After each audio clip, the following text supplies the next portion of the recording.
The buzzards were circling when Ryder James spotted the figure collapsed beside the abandoned stagecoach, and something in his chest tightened at the sight of fabric too delicate for this merciless Arizona wasteland.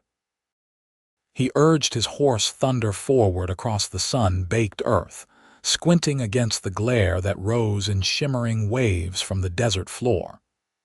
It was July 1882, and the temperature had to be pushing past 100 degrees. Nothing survived out here without water, and from the looks of the overturned coach and the scattered belongings, whoever this was had been stranded for at least a day. As Ryder drew closer, he could make out the form more clearly. A woman lay in the sparse shade of the wrecked coach, her traveling dress torn and dusty, her dark hair matted with sweat and sand. She was not moving. He dismounted quickly, his boots hitting the hard ground with a thud. His canteen was already in his hand as he knelt beside her, pressing 2 fingers to her neck. Her pulse was there, faint but steady. Relief flooded through him. "Miss, can you hear me?" His voice was rough from his own day in the sun, riding from Superior toward Tucson with supplies. Her eyelids fluttered. They were crusted with dust, her lips cracked and bleeding. She tried to speak, but only a whisper of air escaped. "Do not try to talk yet," Ryder said, supporting her head gently as he brought the canteen to her lips. "Just small sips now, easy." The water touched her mouth and she drank desperately, her hands coming up to clutch at the canteen. He had to pull it back, slowly, he insisted. "You will make yourself sick." Her eyes opened fully then, and Ryder found himself looking into the most striking green eyes he had ever seen. Even in her dire state, even with the desert trying its best to claim her, there was something luminous about her.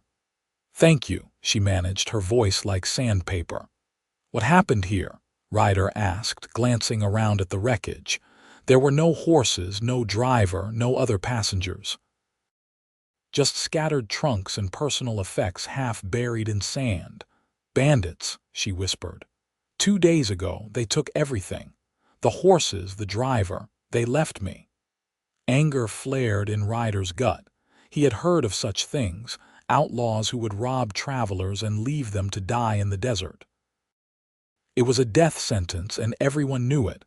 "What is your name?" he asked, giving her another careful sip of water. "Zara Everett," she said. "I was traveling from California to meet my aunt in Tucson. She runs a boarding house there." "You are still 20 miles from Tucson," Ryder said. "And about 15 from Superior, where I am based. Can you ride?" She looked at his horse and then back at him, uncertainty in her expression. "I think so, I have to." He helped her to her feet and she swayed dangerously. Without thinking, Ryder caught her around the waist, steadying her against him. She was slight, probably no more than 20 or 21 years old, and she had been through an ordeal that would have killed many people. "We need to get you out of this sun," he said. "Superior is closer. There is a doctor there, and a hotel. We can send word to your aunt." Zara nodded weakly, clearly in no position to argue. Ryder gathered what he could salvage from her belongings, a carpet bag that had not been torn open, and secured it to Thunder's saddle. Then he mounted and reached down to pull her up behind him. She settled against his back, her arms wrapping around his waist, and he could feel how she trembled from exhaustion and dehydration. He turned Thunder toward Superior and urged the horse into a steady pace, fast enough to make good time but not so fast as to jostle Zara too badly. The ride took 3 hours. Ryder stopped twice to give her more water and to let her rest in whatever shade they could find. Each time he found himself studying her face, the delicate bone structure, the determined set of her jaw even in her weakened state. She had not cried, had not complained. She had simply endured. "Tell me about yourself," he said during the second stop, partly to keep her conscious, partly because he genuinely wanted to know. "What brought you to California in the first place?" I was born there, Zara said, her voice already stronger with the water and rest. My parents ran a small ranch near Sacramento. They both died last winter from influenza. The ranch went to pay debts and I had nowhere else to go. My aunt wrote and said I could come stay with her, help her run the boarding house. I am sorry about your parents, Ryder said quietly. She looked at him with those remarkable eyes. And you? What is a cowboy doing riding alone between Superior and Tucson? I work on a ranch just outside Superior, he explained. The Double R, owned by a man named Robert Reynolds. I was delivering some equipment to a ranch near Tucson and heading back. Lucky for you I took this route instead of the main road.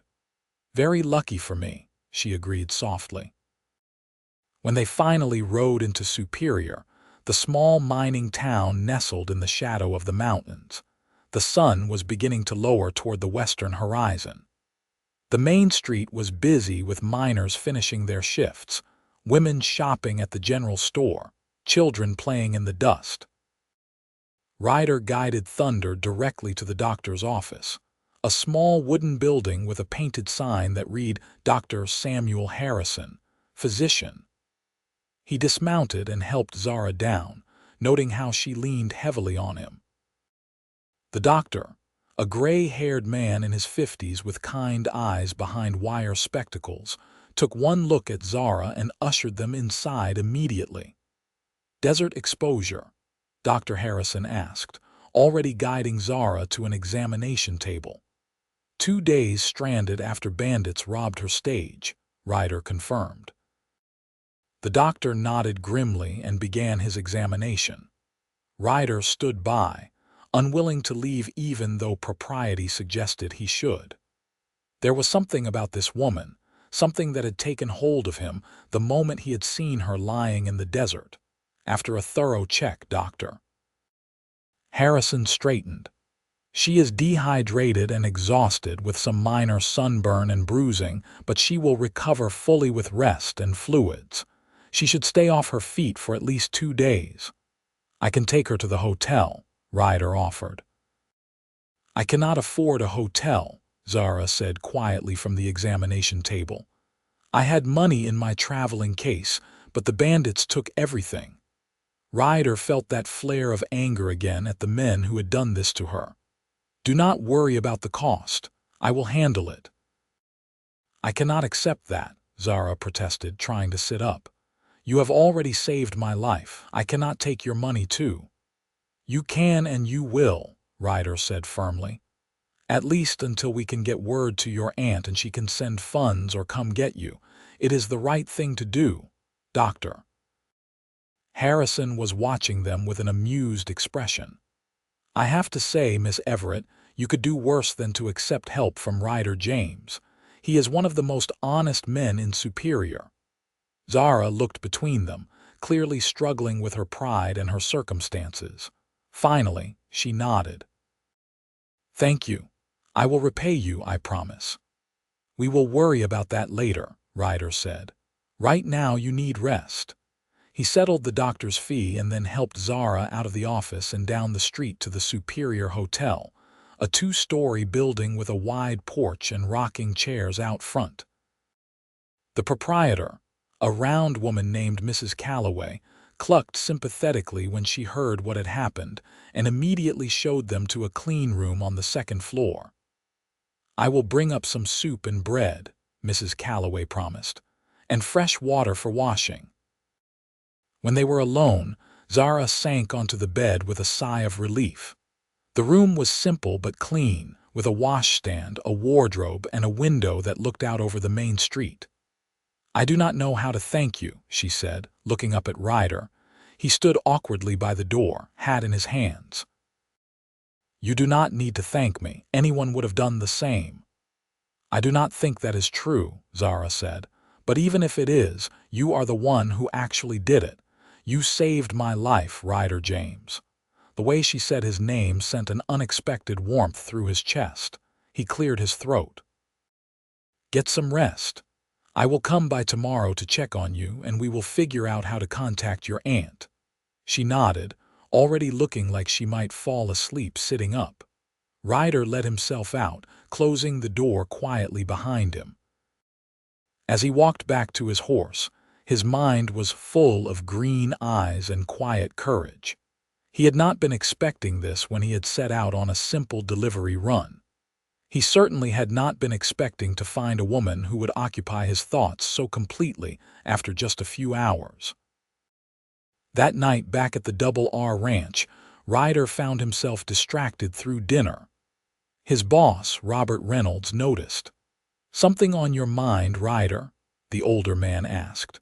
Robert was in his 60s, weathered by decades under the sun, but still sharp and observant. Ryder told him about finding Zara, about the bandits and the rescue. Robert listened intently, his expression darkening at the mention of outlaws leaving a woman to die. "You did the right thing," Robert said when Ryder finished, "both in rescuing her and in setting her up at the hotel. A man's character is shown in how he treats those who cannot help themselves." "She is planning to go to Tucson to live with her aunt," Ryder said, "once she recovers." Robert studied him over his coffee cup. "And you are hoping she might decide to stay in Superior instead?" Ryder looked up, surprised. "I only just met her today."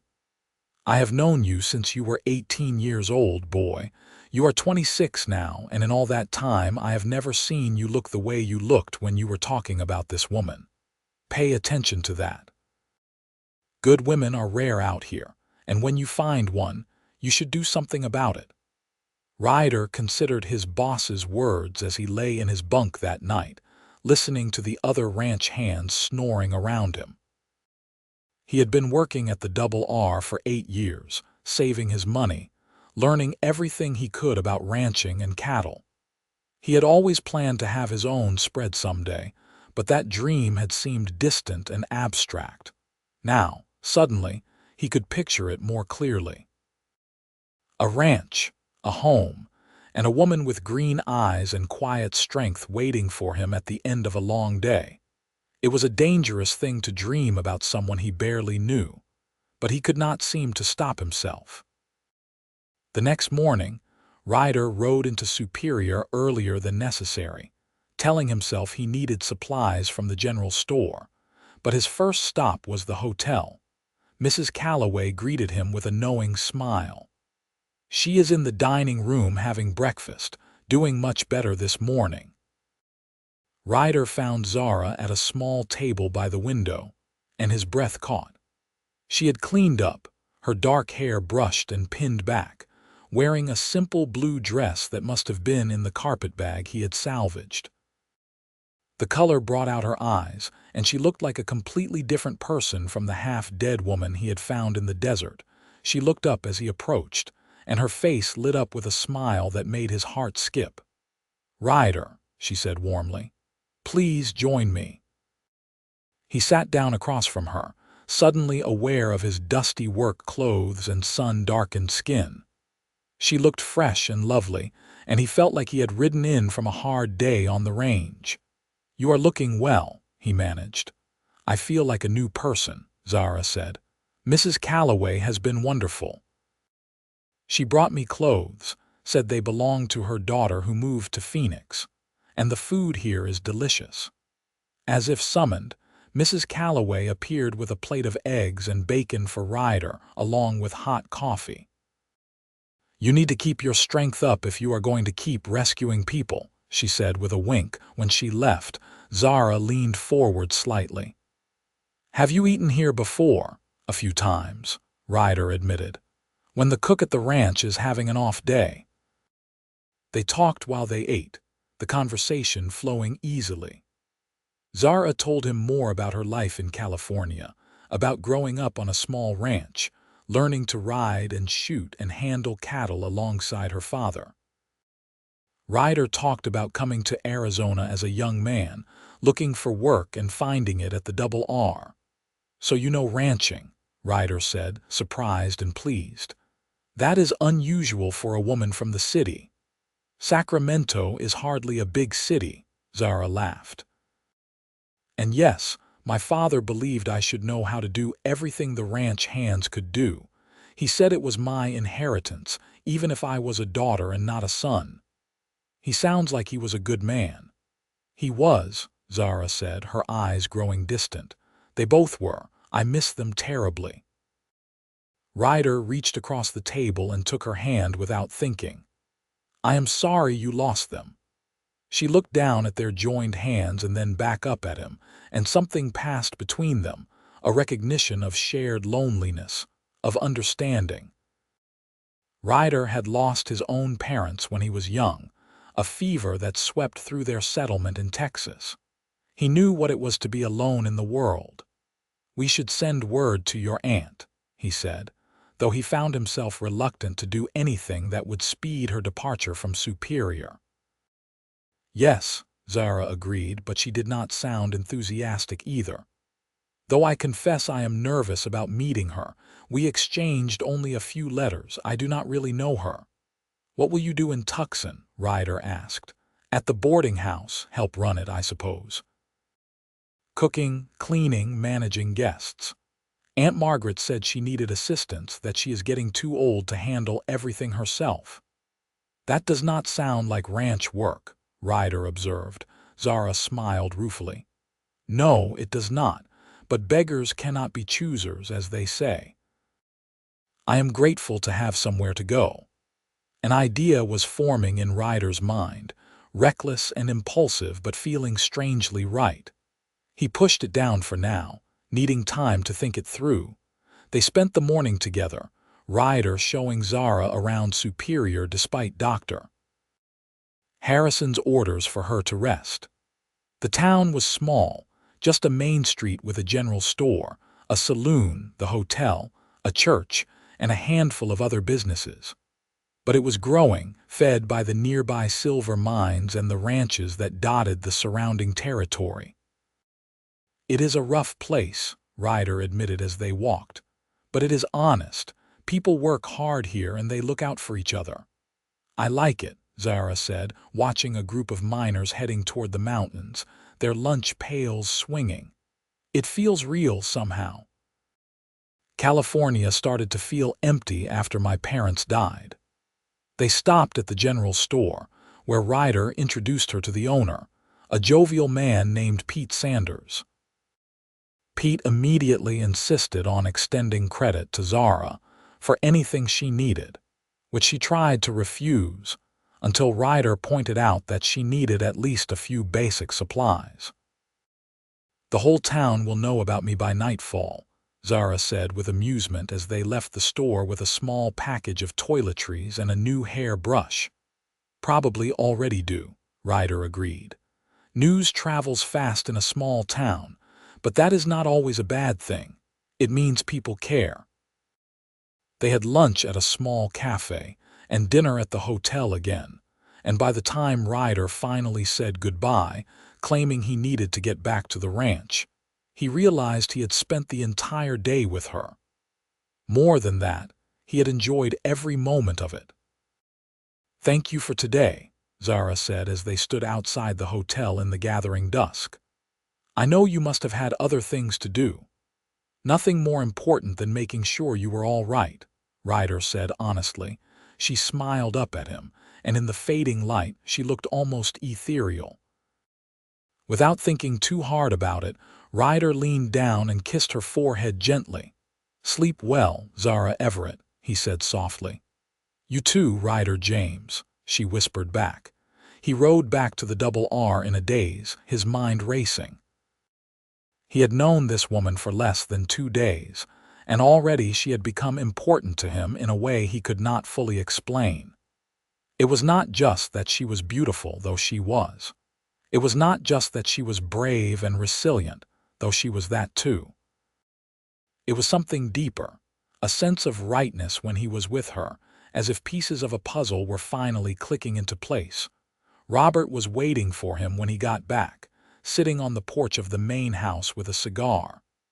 "You look like a man with a decision to make," the older man observed. Ryder dismounted and joined him on the porch. "I want to ask her to marry me," Robert did not look surprised. You have known her for 2 days. I know. Ryder ran a hand through his hair. It is crazy. But I cannot shake the feeling that if I let her go to Tucson, I will regret it for the rest of my life. What makes you think she would say yes? Robert asked, but his tone was curious, not discouraging. I do not know if she would, Ryder admitted, but I have to try. I have been saving my wages for 8 years. I have enough to buy some land, start a small ranch. I could give her a good life. Robert was quiet for a long moment, puffing on his cigar. Finally, he said, I have a proposition for you. You know that section of land to the east by the creek? I have been meaning to sell it or lease it out. 500 acres of good grazing land. If you are serious about this, about starting your own place, I will sell it to you for a fair price and you can pay me over time. Ryder stared at him. Sir, I do not know what to say. Say you will do it right, Robert said. That girl has been through enough. If you are going to ask her to take a chance on you, you make sure you give her everything you have got. Understand? Yes, sir, Ryder said fervently. I understand. Good, now get some sleep. You are going to need it if you are about to become a married man and a rancher. Ryder did not sleep much that night. He lay awake planning, thinking, imagining. By morning, he knew what he had to do. He rode into Superior just after dawn, before heading to the jewelry store. It was a tiny shop run by a German immigrant named Klaus Hoffmann, who made beautiful pieces from silver mined in the local mountains. I need a wedding ring, Ryder told him. Simple but well made, something that will last. Klaus studied him with sharp blue eyes. This is sudden, yes. I did not know you were courting anyone. It is very sudden, Ryder admitted. But I am certain. Klaus nodded slowly and went to his display case. He pulled out a simple silver band, elegant in its simplicity, with a delicate pattern of etched leaves running around it.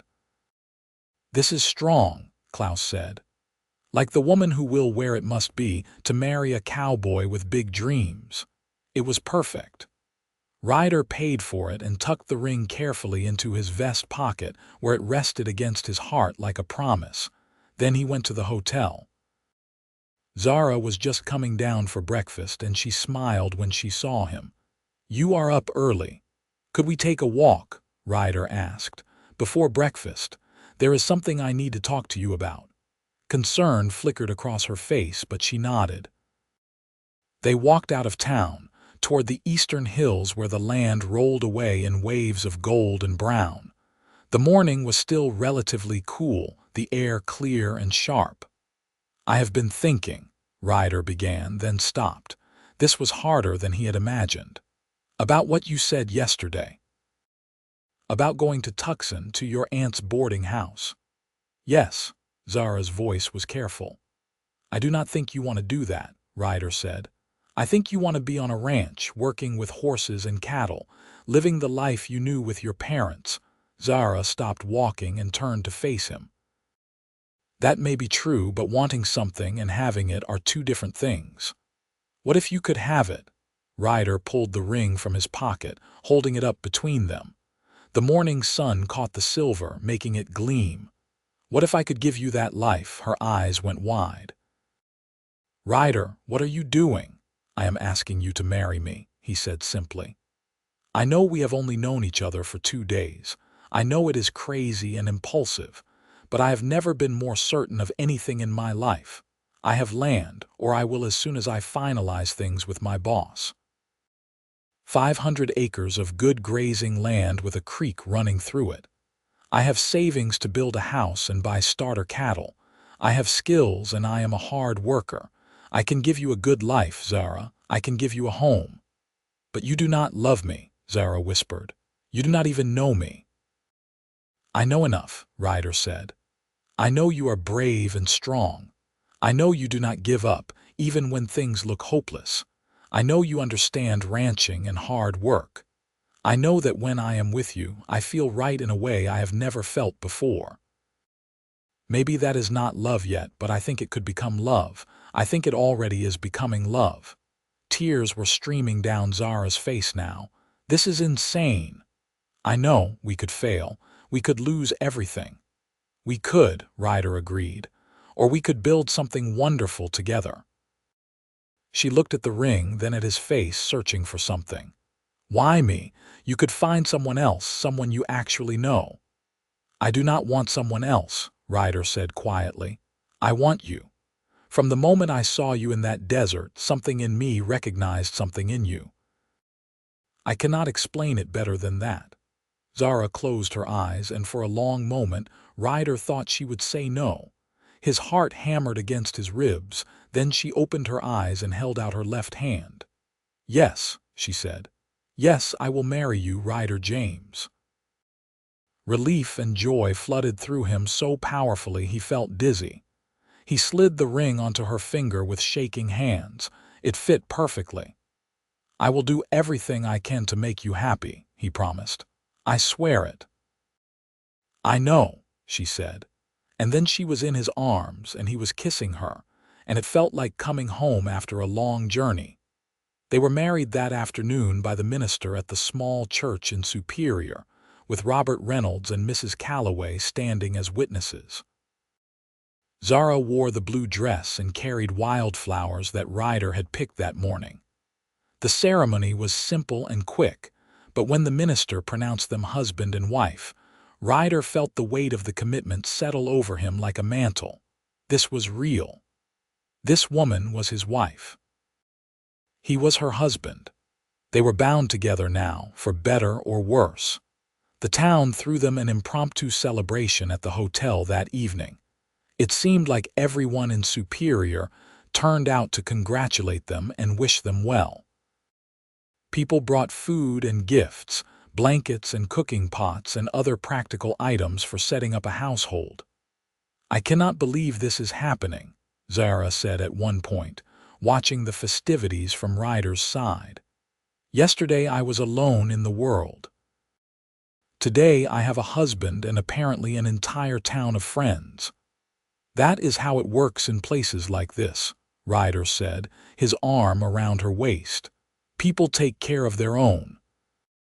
Later, when they were alone in the hotel room that was now theirs for the next few nights, the reality of what they had done began to sink in. They stood awkwardly, suddenly aware that they were married but still strangers in so many ways. "I will sleep on the floor," Ryder offered. "Until you are comfortable with me." Zara looked at him for a long moment, then shook her head. "No, we are married. This is our life now. I do not want to start it by keeping walls between us." "Are you sure?" She came to him, reaching up to touch his face. "I am sure. I am scared and overwhelmed and not entirely convinced this is not all a dream. But I am sure about you, Ryder. I am sure about us." He kissed her then, gently at first, then with growing passion. She responded in kind, and whatever awkwardness there had been melted away in the heat of their mutual desire and the tenderness of new love. That night, they became husband and wife in every sense, and Ryder fell asleep with Zara in his arms, feeling more content than he had ever felt in his life. The next few weeks were a blur of activity. Robert Reynolds was true to his word, selling Ryder the 500 acres at a fair price with generous payment terms. Ryder and Zara spent their days planning their ranch, marking out where they would build the house, where the barn would go, where they would establish their first pastures. Ryder had sent word to Zara's aunt in Tucson, explaining what had happened. Aunt Margaret had written back expressing surprise, but also relief, saying she was glad Zara had found someone to take care of her and wishing them both happiness. "I think she is secretly relieved not to have me come," Zara said when they read the letter together. "One less mouth to feed, one less person to worry about." "Her loss is my gain," Ryder said, pulling his wife close. They lived in a room at the Double R Ranch house while they built their own home, Robert having offered them space until they were established. The other ranch hands ribbed Ryder good-naturedly about being married, but they also helped with the construction, coming over on their days off to raise walls and put on the roof. Zara proved herself invaluable, working alongside the men without complaint. She could hammer nails and mix mortar as well as anyone, and she had an eye for design that made their simple ranch house into something special. She insisted on a wide porch where they could sit in the evenings and big windows to let in light. "I want this to be a real home," she said. "Not just a place to sleep." "It already is," Ryder told her. "Anywhere you are is home to me." As the house took shape, so did their relationship. They learned each other's rhythms and habits, their likes and dislikes. Ryder discovered that Zara sang while she worked, old songs her mother had taught her. Zara learned that Ryder was quiet in the mornings until he had his coffee, but talkative in the evenings. They had their first real argument when Ryder wanted to buy cattle, and Zara thought they should focus on horses first. The disagreement got heated, with both of them stubborn and unwilling to back down. Finally, Ryder threw up his hands. "Fine. We will do both. Happy?" "No," Zara shot back. "Because we cannot afford to do both properly, and you know it." They glared at each other. Then Ryder started to laugh. "We are fighting about livestock before we even have livestock." Zara's lips twitched. "We are being ridiculous." "Completely ridiculous," Ryder agreed, and then they were both laughing, falling into each other's arms. "How about this?" Zara said. "We start with cattle like you want, but we save up and add horses next year." "That is a good compromise," Ryder said. "See, we can do this marriage thing." "I think we can," Zara agreed and kissed him. They moved into their house in September, 3 months after their wedding. It was not fancy, just 3 rooms and that big porch, but it was solid and well built, and it was theirs. Ryder carried Zara over the threshold, both of them laughing, and set her down in the middle of what would be their living room. "Welcome home, Mrs. James," he said. "Thank you, Mr. James," she replied, looking around with shining eyes. "It is perfect." They spent their first night in their new home making love on a mattress on the floor, since their bed frame was not assembled yet, and listening to the coyotes howl in the distance. Ryder had never been happier. The cattle arrived a week later, 50 head of mixed-breed steers that Ryder had bought from a rancher near Phoenix.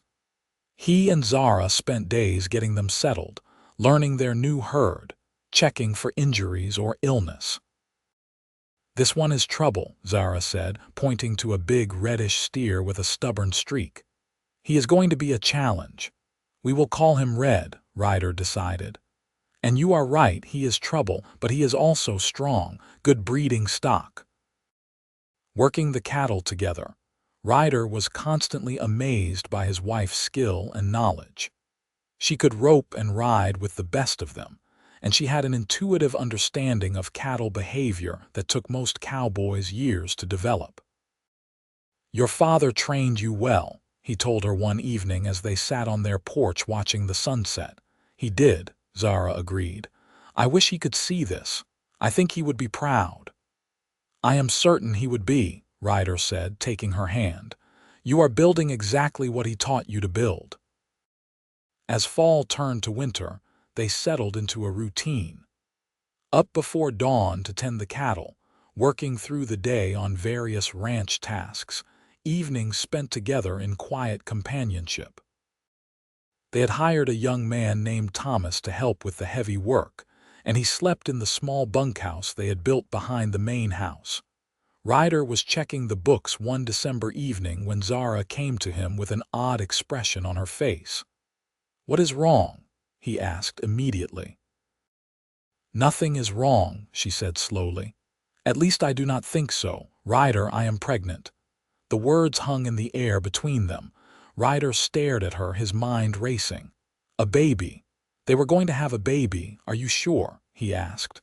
"As sure as I can be without seeing a doctor." "But yes, I am sure." Ryder stood up and went to her, pulling her into his arms. "This is wonderful," he said into her hair. This is the best news." He felt her relax against him. "I was worried you might think it was too soon. We have only been married 6 months." "It is perfect timing," Ryder assured her. "The ranch is established, the house is built. We are ready for this." They went to see Dr. Harrison the next day, and he confirmed what Zara already knew. She was about 2 months along, which meant the baby would come in early summer. "You are healthy and strong," the doctor told them. "I do not foresee any problems, but you need to take it easy, especially in the last few months. No heavy lifting, no long hours in the saddle." Ryder took the doctor's words to heart, perhaps too much so. He started hovering over Zara, trying to do everything himself so she would not have to exert herself. She tolerated it for about a week before she exploded. "I am pregnant, not an invalid," she shouted at him when he tried to stop her from carrying a basket of laundry. "I can still do things, Ryder. I need to do things." "I am just trying to take care of you," he protested. "I know, and I love you for it. But you are driving me crazy. I will tell you if I need help, I promise. But you have to let me live my life." It was a fair point, and Ryder backed off, though it was hard. The idea of anything happening to Zara or the baby terrified him in a way he had not expected. Christmas came, their first together as a married couple. They spent it quietly at their ranch, exchanging small gifts. Ryder gave Zara a beautiful leather-bound journal for recording ranch business and family history. She gave him a new saddle that she had special ordered from a leather worker in Tucson, with their brand, the RJ for Ryder James, tooled into the leather. "It is beautiful," Ryder said, running his hands over the fine workmanship. "But it must have cost a fortune." "You are worth it," Zara said simply. "Besides, I used some of the money from selling my mother's jewelry. I wanted it to go towards something meaningful."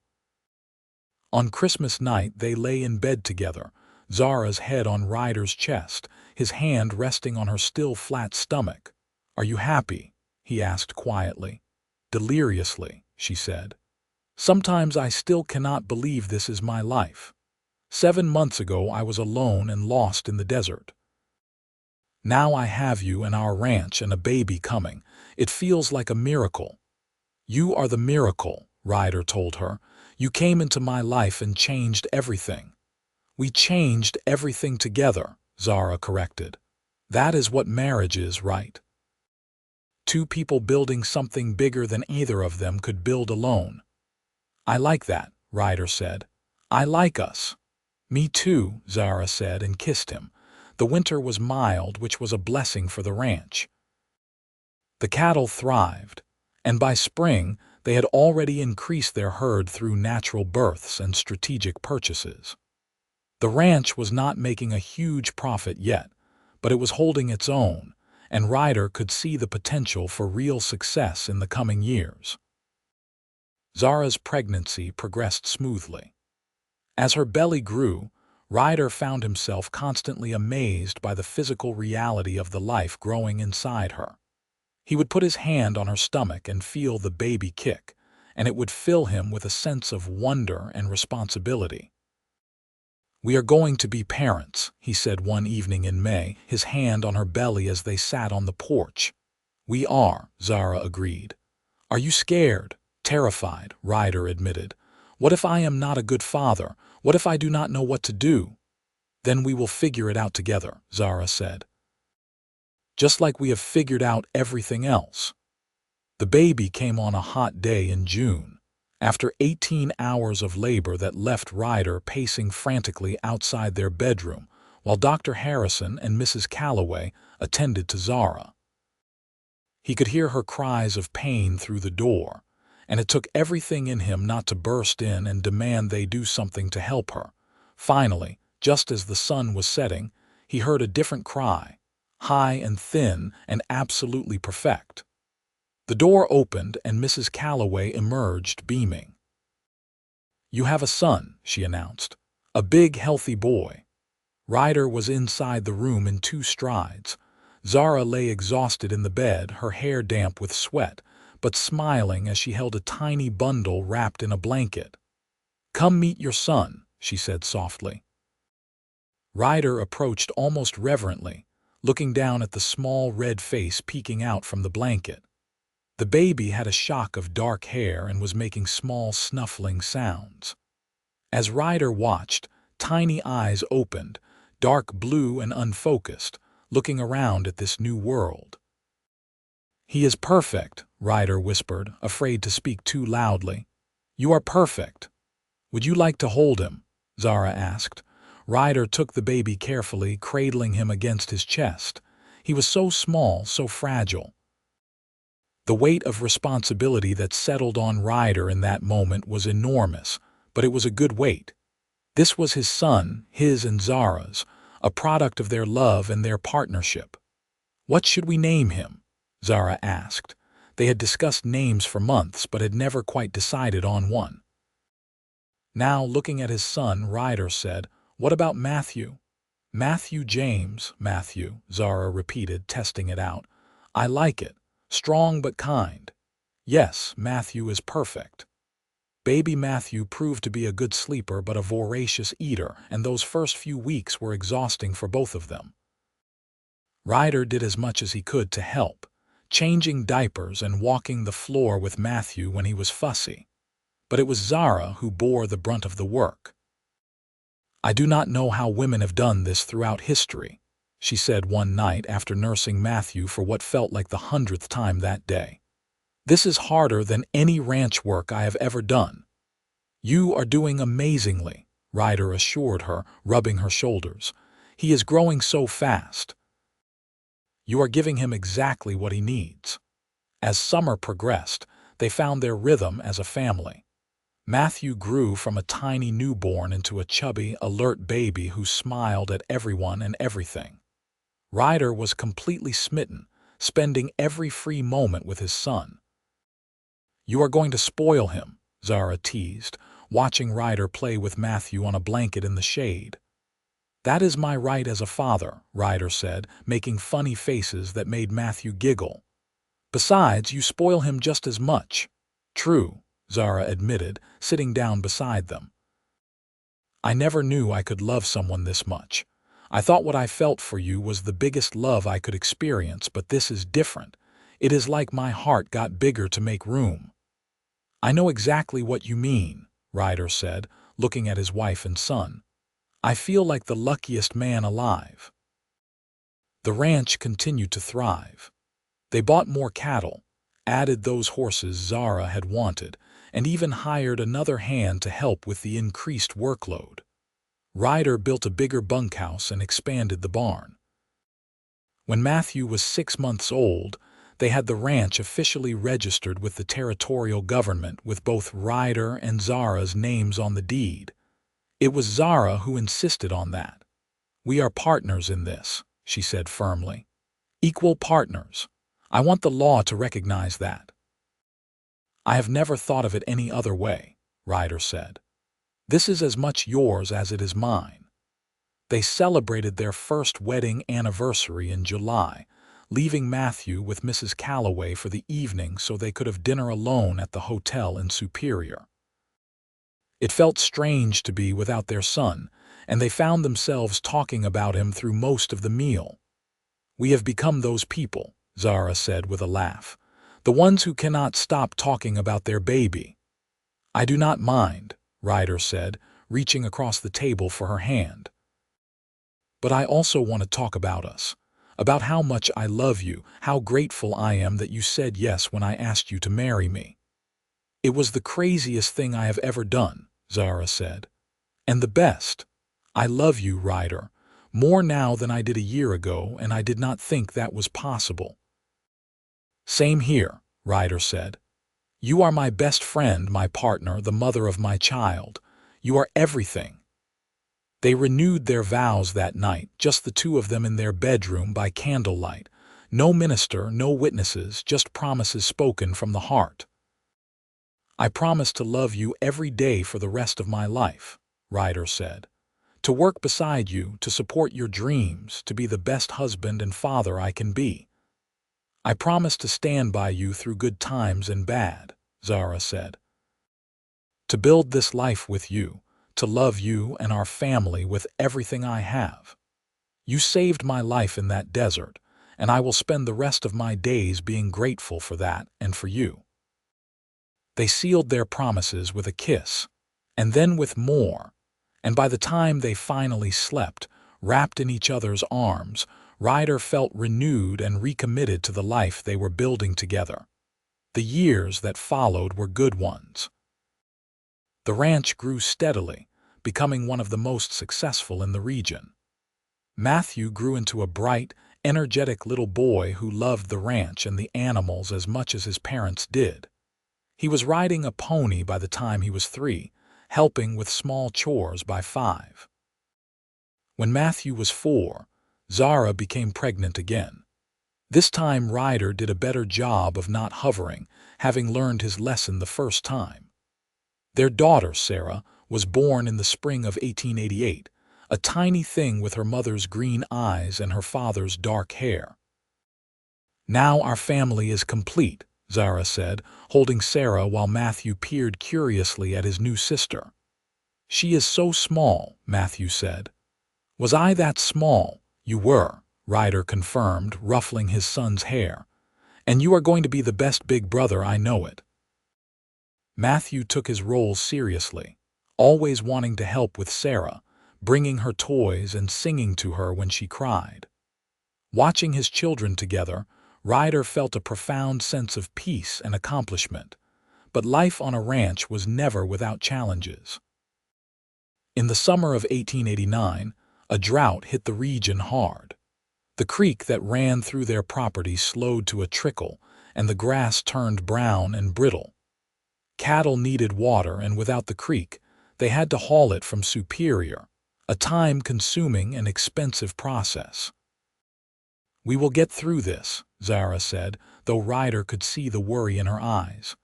We have weathered storms before. Not like this, Ryder said, looking at the parched land. If this keeps up, we might lose half the herd. They worked longer hours, hauling water, moving cattle to what little grazing was left. The other ranchers in the area were struggling too, and there was talk of some of them going under. Robert Reynolds, now in his 70s and officially retired, came to visit one day and found them both looking exhausted and discouraged. I have been through 5 droughts in my years ranching, he told them. And I am still here, you will be too. You know why? Why? Ryder asked. Because you are smart and you work hard and you have each other. That last part is the most important. I have seen plenty of ranchers with good land and good cattle fail because they did not have a strong partnership at home. You too have that. It will see you through. His words gave them renewed determination. They cut back on expenses, sold off some of their weaker cattle to reduce the herd size, and focused on keeping their best stock alive and healthy. It was a grueling few months, but when the rains finally came in October, they had survived with their core herd intact. We did it, Zara said, standing in the rain with her face turned up to the sky. We actually did it. Ryder joined her, letting the rain soak through his clothes. We make a good team. The best team, she agreed and kissed him, there in the rain with the drought finally broken and their future secure. The 1890s brought prosperity back to the ranch.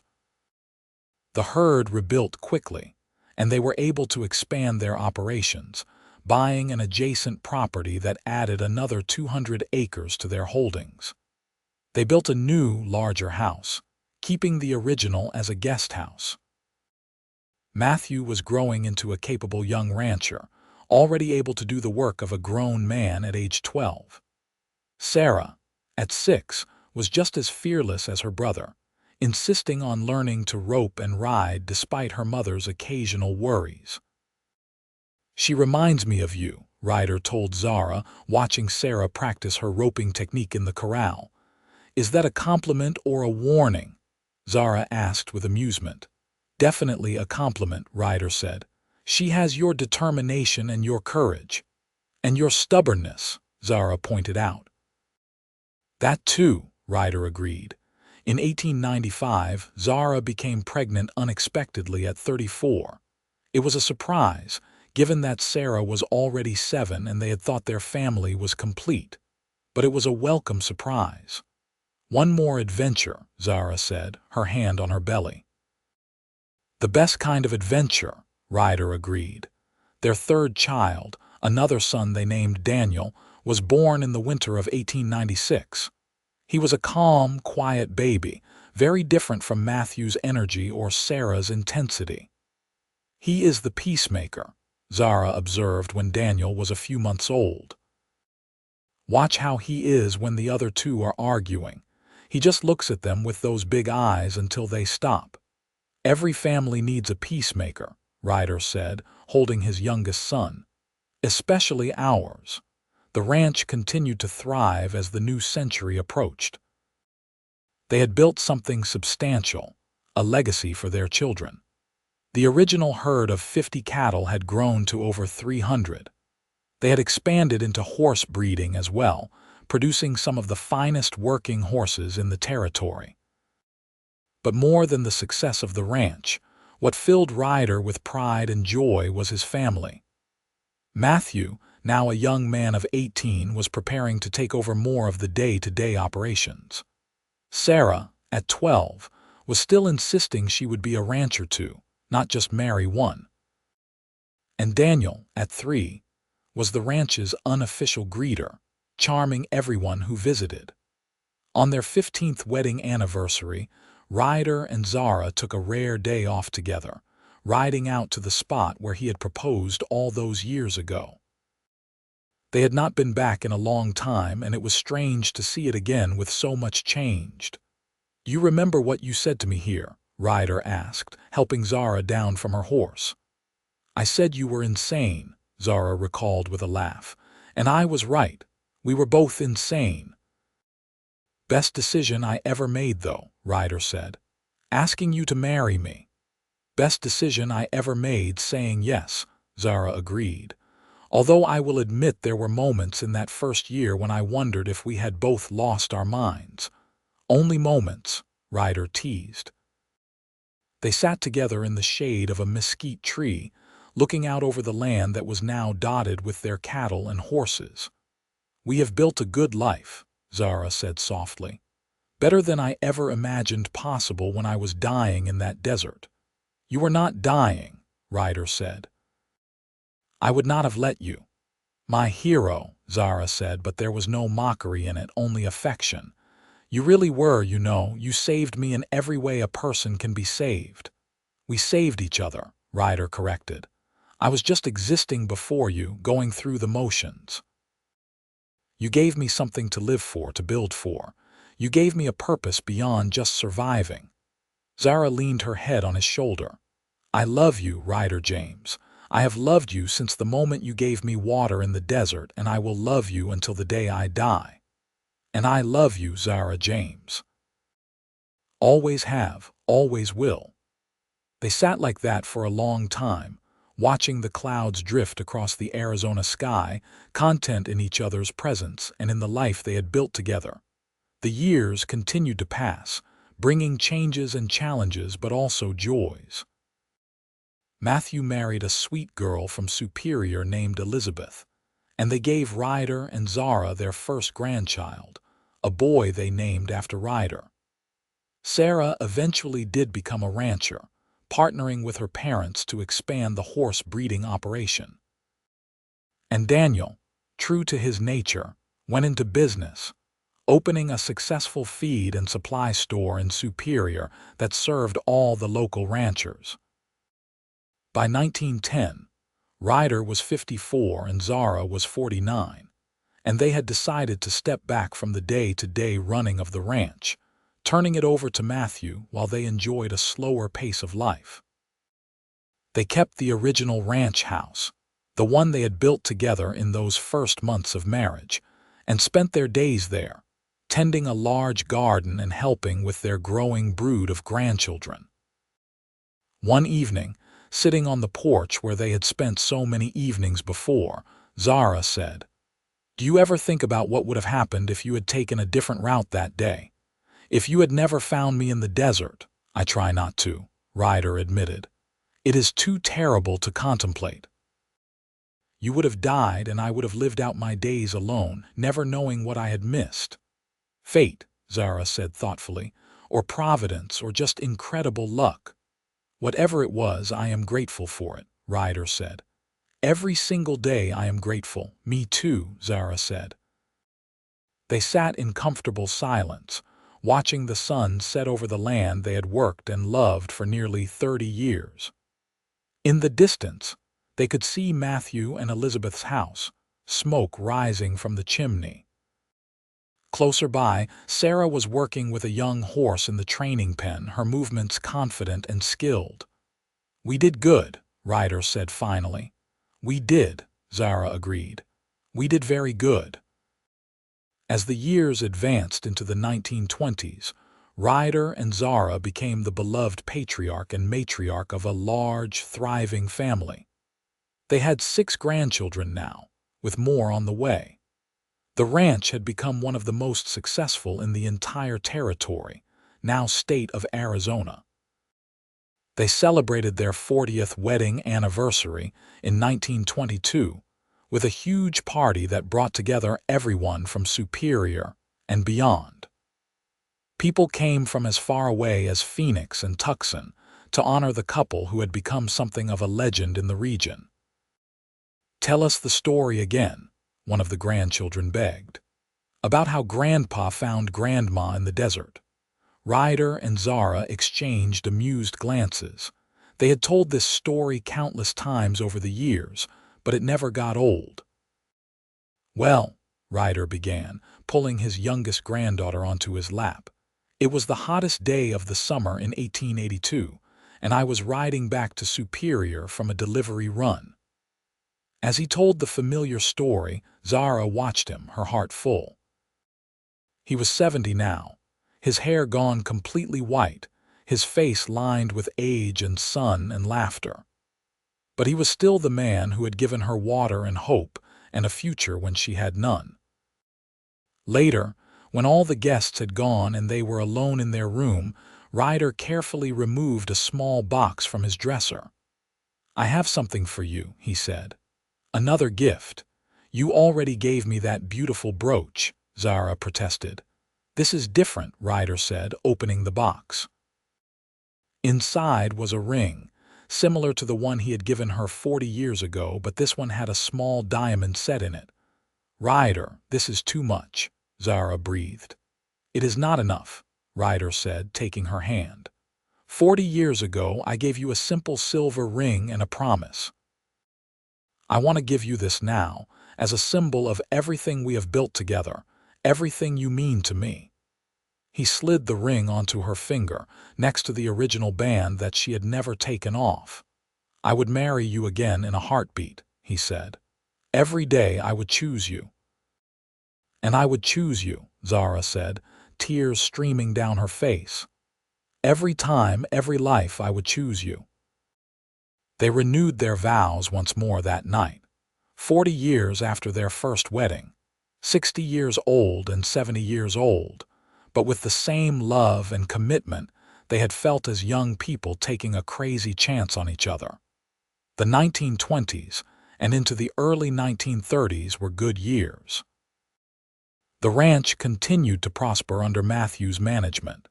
Sarah's horse operation was renowned throughout the Southwest. Daniel's business had expanded to 3 locations. And Ryder and Zara got to enjoy the fruits of their labor, spending time with their children and grandchildren, tending their garden and simply being together. In the spring of 1936, Ryder fell ill. It started as a cough that would not go away, and by summer, Dr. Harrison's son, who had taken over his father's practice, diagnosed it as pneumonia that had settled deep in his lungs. How long? Ryder asked the doctor privately. Hard to say. With rest and care, maybe a few months, maybe longer. Ryder was 80 years old and he had lived a full, rich life. But the thought of leaving Zara, even after all these years, was almost unbearable. She nursed him devotedly, never leaving his side. Their children wanted to bring in professional nurses, but Zara refused. "I have taken care of this man for 54 years, she said firmly. "I am not stopping now." On a warm evening in September, with the windows open and a soft breeze blowing through, Ryder's breathing became labored. Zara was beside him, holding his hand, and all their children and many of their grandchildren had gathered. "I am not afraid," Ryder said softly, his voice weak. "I have had the most incredible life. I got to love you, Zara. I got to build a family with you, build a home, build something that will last long after I am gone." "I am not ready to let you go," Zara said, tears streaming down her face. "I know, my love, I am not ready either, but we knew this day would come eventually. One of us would have to go first." "I wish it was me," Zara whispered. "I am glad it is not," Ryder said. "The kids still need you, the grandkids need you. Promise me you will keep living, really living after I am gone. Do not just give up." "I promise," Zara said, though she could not imagine how she would keep that promise. Ryder looked around at his family, at the strong, capable people his children had become, at the bright-eyed grandchildren who carried his legacy forward. "I am so proud of all of you," he said. "Take care of your mother, take care of each other, and take care of this land. It has been good to us." As the sun set over the ranch they had built together, Ryder James took his last breath with his wife's hand in his and his family surrounding him. He went peacefully, a slight smile on his face, his last word being Zara. The funeral was the largest Superior had ever seen. People came from all over the state to pay their respects to the man who had helped build a community, who had been known for his integrity, his hard work, and his devotion to his family. Zara bore it all with quiet dignity, but inside, she felt like a part of her had died with Ryder. They had been together for 54 years, partners in every sense of the word. How was she supposed to go on without him? But she had made him a promise, and Zara Everett James had never broken a promise in her life. The first few months were the hardest. She found herself turning to tell Ryder something, only to remember he was gone. She would wake in the night and reach for him, finding only empty space. The loneliness was crushing, but her children rallied around her, and her grandchildren kept her busy and engaged. And slowly, painfully, she learned to live with the grief instead of being consumed by it. She stayed in the ranch house they had built together, tending her garden and helping with the grandchildren when they came to visit. She wrote down all the stories Ryder had told her over the years, creating a family history for future generations. And she took comfort in knowing that everything around her, the ranch, the horses, the cattle, the thriving family, was a testament to the love she and Ryder had shared. On what would have been their 60th wedding anniversary in July 1942, Zara was 81 years old. Her children wanted to mark the day with a celebration, but she asked instead to spend it alone at the spot where Ryder had proposed. Matthew drove her there, helping her walk across the uneven ground. At 81, she was not as steady as she once had been, but she was still sharp and determined. "I will wait in the truck," Matthew said. "Take your time, Mama." Zara stood in that familiar spot, looking out over the land. So much had changed since that day in 1882 when a young cowboy had offered her water and a wedding ring. But so much had also stayed the same. The desert was still harsh and beautiful. The sky was still endless and blue. And the memory of Ryder's love was still as strong and sustaining as it had been on that first day. "I miss you," she said aloud, knowing he could not hear but needing to say it anyway. "Every day I miss you, but I kept my promise. I kept living. I hope you are proud of that." She stood there for a long time, remembering. The proposal, the wedding, the birth of their children, The droughts and the struggles and the triumphs. The quiet evenings on the porch. The laughter and the tears and the deep, abiding love that had sustained them through everything. "I will see you again soon," she said finally. "And when I do, we will have so much to talk about. All the grandchildren and great-grandchildren you have missed meeting. All the ways the ranch has continued to grow. But mostly, I will tell you again how much I love you, how grateful I am for every moment we had together." She took the ring off her finger, the one Ryder had given her on their 40th anniversary, and held it up to the light. The diamond sparkled brilliantly. Carefully, she slipped it back on beside the original simple silver band. "2 rings," she said softly. "One for the beginning of our story and one for the middle. And when my time comes, I will be buried with both of them, symbols of a love that lasted a lifetime." Zara lived another 3 years, dying peacefully in her sleep in the spring of 1945 at the age of 84. She was buried beside Ryder in the cemetery in Superior, both rings on her finger, just as she had said. Their children ensured that the ranch continued to thrive, passing it down through the generations. The original ranch house, the one Ryder and Zara had built with their own hands in 1882, was preserved as a family museum of sorts, filled with photographs and mementos of the remarkable couple who had started it all.